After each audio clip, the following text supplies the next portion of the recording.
Mpaka sasa taarifa ambayo tumeendelea kuifuatilia zaidi ni kuhusu afya ya Mange Kimambi, lakini kujulisha kwamba madaktari wanapambana kadiri ya uwezo wao, lakini kwambie tu yani ni taarifa ambayo mbaya si manzi kwa mashabiki ambao walikuwa wanamkubali sana Mange Kimambi. Yani kama ni issue ya kupona kwa Mange Kimambi kwa sasa ina 0%. Ugonjwa wa kansa ambao kwa sasa unamtafuna, lakini pia na changamoto ya upumuaji wa Mange Kimambi imekuwa ni changamoto. Aisee, ni taarifa ambayo pia kila mmoja anajiuliza kwamba shida ni nini ama kimemkuta nini. Pengine wale watu wenye imani kali wanakuambia kwamba hizi ni takwimu kwa kilichotokea mwaka jana, yani ni laana na uchochezi ambao aliofanya Mange Kimambi, basi haya ndo malipo yake. Kila mmoja kwa sasa atazungumza kwa upande wake, lakini kama ni maji kumwagika tayari yameshamwagika, yani huwezi ukayazoa tena. Ila kwa sasa jamani, Mange Kimambi anaumwa so serious sana kiasi kwamba ile video ya mwisho ambayo aliweza kuzungumza maneno ambayo kidogo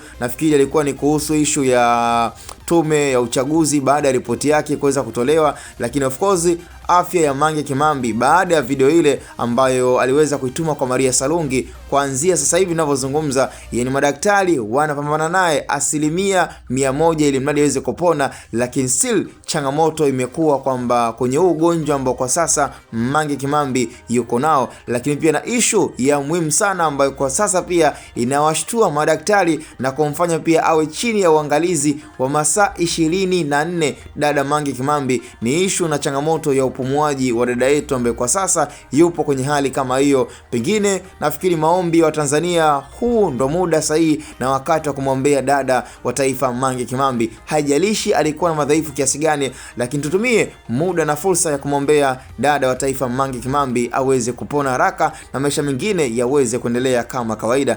Hapa ni Hatuboy Media, usisahau kusubscribe, kulike na kucomment kama kawaida. It's me, msanuaji kama msanuaji.